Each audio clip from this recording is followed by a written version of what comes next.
Hi there, Ashley Reeve here. Welcome to our economic calendar update. It is the week of the 24th of October, 2022. I'm back, obviously, just to give you an update on what to expect for the week.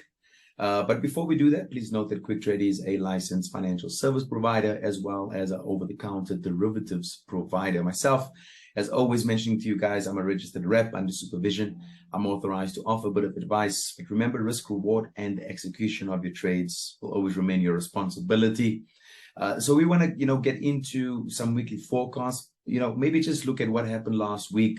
Maybe make a few statements, and then obviously there are some trade ideas that you can look out for. And then obviously, as always, join our trading room. It's always packed full of opportunities, and we discuss them in detail. So let's go to our weekly snippet. You will receive them every week, every Monday. And you can see with the date, as always, we saw the stocks on Wall Street close sharply higher on Friday, while Treasury yields collapsed after reports said that the Federal Reserve might consider less aggressive rate hikes after November. Now, this is very interesting because for the past 3 to 6 months, we've been hearing about aggressive rate hikes, and now, lowering it down puts the dollar in a very, very interesting place.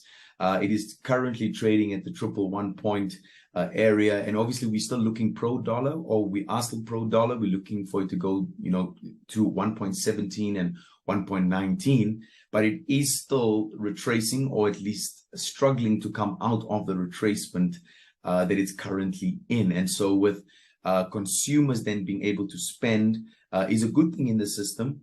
And foreign direct investment also coming into the system. Those are two good things. So it kind of puts the dollar in a balancing space of indecision. And so this is something that you should obviously look out for. So we're seeing, as the dollar then weakens here in that specific retracement, we're seeing some gains now from NASDAQ. We saw some gains from the S&P, and we saw some gains from the US 30. We also saw gains in gold. And as you guys know, the gold and the dollar, they are negatively correlated. So as the dollar is coming, down, we're seeing gold moving up. But we do have a trade idea, or at least something for you to look out for with gold. Also, all three major indexes notched their biggest weekly percentage gains since June, with the tech-heavy NASDAQ composite. And then obviously, guys, this week here, we have earning reports coming out for some of the most valued public companies, the likes of Apple. We definitely have coming out, and it's crucial to get insight into an array of these themes that affect the market. All right, traders, such as the consumer demand, supply chains, the effect of the soaring US dollar and high interest rates, all of these things come together as a package, and you need to learn how to interpret that entire package. We also have some earning reports from Microsoft, Alphabet, there's Amazon, and all the Meta platforms reporting this week. You'll see these weekly forecast. As always, we have your Brent. We normally have and discuss that in the trading room as well. It is consolidating at this point along with WTI. So we're waiting for a much clearer direction in the breakout. And hopefully we will see that, maybe tomorrow or on Wednesday this week. If that happens, please join the trading room. We do discuss in detail where your entries could be, and it would be wonderful to have you, as well. There's your gold there. As always, it's a fear factor instrument of choice. We saw, it going down to about 16.14. And we actually seeing that if the dollar does continue to weaken, then we could see it go to about 17.05. So please join the trading room. I've highlighted and mapped out some analysis. You can also join us on our YouTube channel. That's Quick Trade. And then obviously look at that specific analysis and do a bit of revision. And then we're also looking at the NASDAQ for some gains, but there are a couple of resistance levels, pivot points that need to be broken first before we engage. And then lastly here, we're looking at the NZD USD. Should the dollar continue in its weak state, we're looking for a possible long to resistance 0.60523.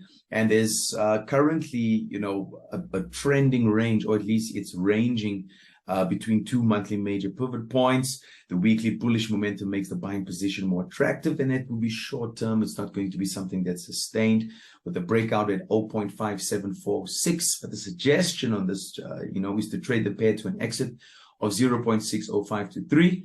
And that's only if the price breaks the major area of 0.58041.